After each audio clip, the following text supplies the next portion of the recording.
perdía a su único hijo. Desde entonces, en las redes sociales estamos siendo testigos del desgarrador dolor del artista. Comentarios como "se me apagó la vida" o publicaciones que hacen referencia a la vida que ya no tendrá nos estremecen a todos.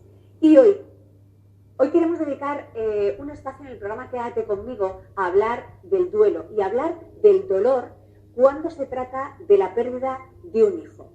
Hemos invitado a la doctora en antropología, experta en experiencias cercanas a la muerte, Cristina Lázaro. ¿Qué tal? Muy buenos días, Cristina, bienvenida. Hola, muchas gracias, Encarna. Porque si es difícil un duelo cuando pierdes un familiar, una persona querida, cuando esa persona querida se convierte en tu hijo, pues es doblemente complicado, ¿no? Ese duelo. Claro. De todas formas, todas las muertes para el doliente son tremendas y son muy duras, independientemente de quién muere, porque va a depender mucho esta gestión del duelo de él mismo, de sus propios recursos, de sus propias herramientas para hacer frente a una pérdida tan grande. Lo que pasa es que ciertamente hay ciertos grupos, como la pérdida de los hijos, que ya por sí mismas tienen mucha posibilidad de generar un duelo complicado, que genere en otros problemas si no se está encima y si no se tiene la atención necesaria. ¿Estaríamos hablando de un duelo cronificado entonces? Podría llegar a ser si no se gestiona bien. Y bueno, este es el camino, ¿no? Estar un poco muy atentos a cómo se está viviendo todo esto, porque realmente la pérdida de un hijo culturalmente y socialmente la entendemos como algo que va contra natura. Es decir, un padre o un abuelo no debe sobrevivir a un hijo. Y claro, aceptar todo esto, y sobre todo dependiendo del tipo de muerte que haya podido ser, es muy difícil, es muy complicado. Ahora que tan de moda se ha puesto la frase de la nueva normalidad, cuando fallece un hijo, yo imagino que esa pérdida no se supera, pero aparece en tu vida con el tiempo la nueva normalidad, aprendes a vivir de otra manera. Se puede llegar a sobrevivir, se vive, se puede volver a encontrar pues ciertas esperanzas y encontrar lo mejor que nos pueda dar la vida. Lo que pasa es que el hueco está ahí, la cicatriz está ahí, está para siempre, y probablemente se pueda llegar con el tiempo a tener una vida completamente normal. Lo que pasa es que habrá ciertos momentos que se sintonice con algún aspecto, con alguna situación que nos haga volver a retomar ese sentimiento y ese dolor. Es decir, que no es una cosa que de repente se supera, sino que hay altibajos, hay momentos en los que se conecta otra vez con esa pérdida y con el dolor. Veíamos, porque en una de sus publicaciones así lo hacía, que ella ha vuelto a los lugares donde ha sido feliz con su hijo, por ejemplo, Mallorca. Hay que seguir visitando esos lugares que visitabas antes con tu hijo, normalizarlo, enfrentarse a esa habitación vacía. Claro, hay que hacerlo sobre todo cuando la persona esté preparada. No hay que adelantar los acontecimientos en el momento, porque eso se puede frustrar el hecho de tener un duelo normalizado, que es lo que se pretende. Si ella o tantas personas que han perdido a un familiar está preparado para dar esos pasos, entonces sí se puede hacer, pero siempre a su debido tiempo. Es decir, hay personas que en el intento de que lleven una vida más normal, de que pase el dolor, lo que se está haciendo es frustrar ese duelo normalizado, y entonces se está intentando que salga antes de tiempo. Y el duelo necesita su recorrido, necesita su tiempo para ir asimilando, porque realmente el duelo es una adaptación a la pérdida. Es ese momento, esos meses, incluso esos años en algunos casos, que nos ayudan a empezar a darnos cuenta de que la vida es así, de que no hay retorno, de que ya no va a volver a ser la vida que teníamos antes de la pérdida, sino que ya ese hueco está ahí.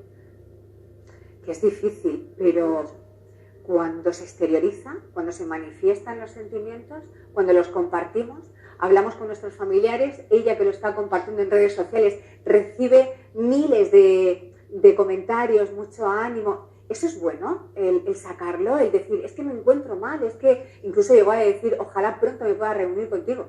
Claro, sí, es muy bueno sacarlo, porque todo lo que no se saca queda dentro y eso se puede cronificar. Afortunadamente ahora estamos en la era de las nuevas tecnologías y entonces las redes sociales nos permiten hacer esa exposición, ¿no? Esos rituales que por desgracia durante todo este tiempo no ha sido posible. Es decir, hemos tenido ahí una frustración a la hora de poder elaborar todos esos rituales de despedida que los seres humanos somos tan dados a ellos y que nos sirven tanto para tomar tierra, para darnos cuenta de que realmente esto es un cambio para siempre. Entonces sí es importante sacarlo y es importante pues, que nos demos cuenta de que hay una persona que está sufriendo y que ahora hay que respetar la intimidad y que los mensajes deben ser positivos, de ánimo y mantener un poco pues el respeto a la pérdida, ¿no? Claro, es que nosotras estábamos comentando ahora off the record el caso de Ana Obregón cumple todos los parámetros tristes y desgarradores que puede sufrir una persona en los últimos meses. O sea, perder un hijo, perderlo en época de confinamiento, no poder rodearte de la gente que hubiera querido también su hijo que estuviera en su despedida, claro. Todo eso son factores negativos, ¿no? Claro, claro. Perder un hijo, ya decíamos antes que podría ser un duelo más complicado, pero además si lo haces en soledad, porque tengamos en cuenta que ella, como otras personas, pues está sola y vivía con el hijo y no tiene más hijos. Y esto también puede generar una crisis de identidad, es decir, ella es madre, pero no cumple el rol de madre, no va a poder hacerlo a partir de ahora. Sabe, tiene su hijo, tiene los recuerdos de su hijo, pero no puede ejercer de madre.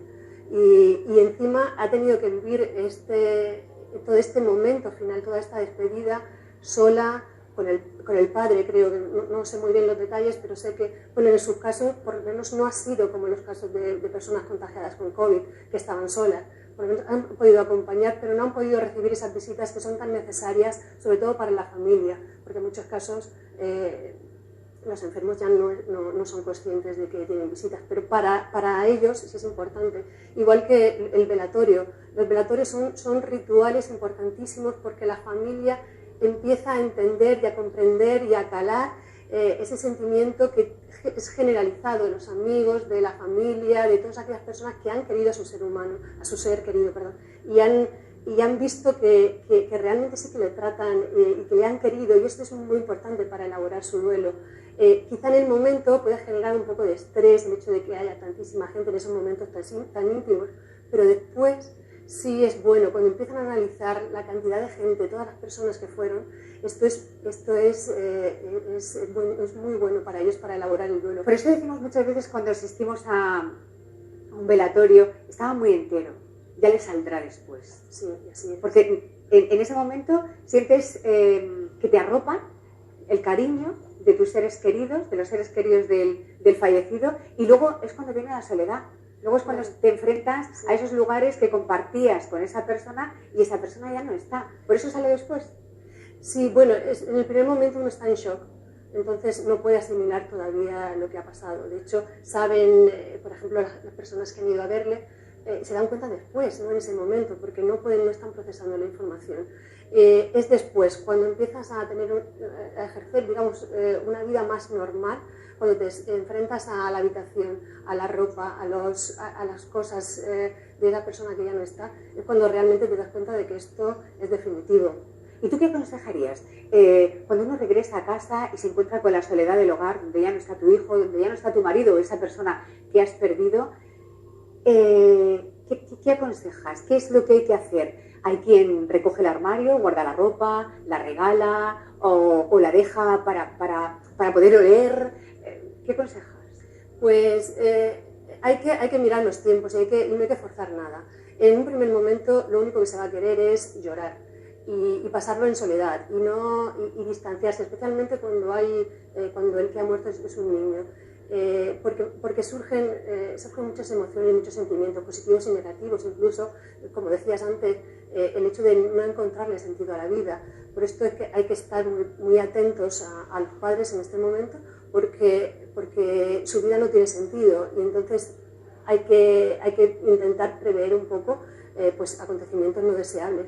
Pero el enfrentarse a las cosas de esta persona que ya no está bien. El hecho de guardar la ropa es algo que mucha gente hace demasiado pronto. No hay que tener prisa, no pasa nada.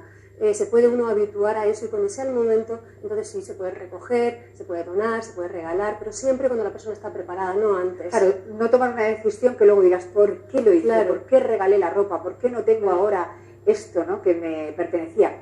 Frases, a veces intentamos consolar lo inconsolable. Entonces, frases como sé cómo te sientes, sé fuerte, eso ayuda. Algunas frases ayudan y otras no. Cuando hay una pérdida de un hijo, en muchas ocasiones con la idea de ayudar, pues se dicen cosas que no son las más adecuadas, como eres joven, todavía puedes tener otro, tienes más hijos. Estas cosas se dicen, ya digo, con la mejor intención, pero eso no está ayudando a nadie, porque ha perdido a alguien y no quiere reemplazarlo. Es un hueco tan grande que incluso ofende y no estamos ayudando. Entonces, el hecho de llamar por teléfono o incluso decir, mira, mandar un mensaje, decir, te voy a llamar por teléfono, pero si tú no te encuentras con fuerzas, no me lo cojas, estoy aquí. Es decir, hacerles sentir que estamos ahí, pero sin agobiar. Es cierto que pasado un tiempo prudencial hay que ver que el comportamiento sea normal, que vaya normalizando dentro de la pena, que la pena va a existir y va a existir durante toda la vida, pero que vaya empezando a intentar normalizar su vida, su situación. En esta época de pandemia, de crisis pandémica, hemos vivido muchas situaciones muy tristes, ¿no? Falta de despedida, el no poder decir adiós a ese familiar. ¿Por qué es tan importante esa despedida, ese último adiós, pese a que la persona prácticamente no se entera, como bien apuntabas ya cuando están en esas horas de agonía? Pues porque los seres humanos somos seres sociales por naturaleza, necesitamos ese contacto incluso hasta el final de la vida.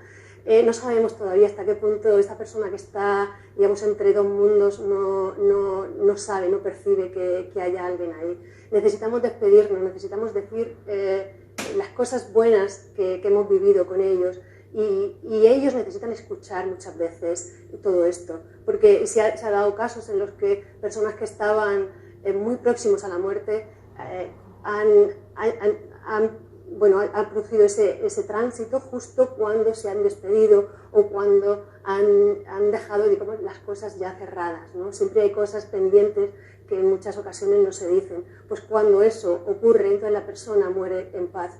Y al final los familiares lo que quieren sobre todo es que el último momento pues se viva de lo más tranquilo posible. Pero bueno, al final son rituales, estos rituales que nos van a ayudar también un poco a elaborar mejor ese duelo y a que no se cronifique. Cristina Lázaro es una experta de experiencias cercanas a la muerte. De hecho, ella ha pasado mucho tiempo con personas que estaban a punto de fallecer y ¿tú crees que sí saben que están acompañados cuando dan el paso, cuando se van, que están acompañados de su familia? ¿Tú crees que sí saben que en ese momento están arropados? Veíamos muchos casos en los tiempos de la pandemia de enfermeros que decían, aunque yo no conocía a esa persona, yo le acogía de la mano para que se sintiera acompañado para dar ese paso.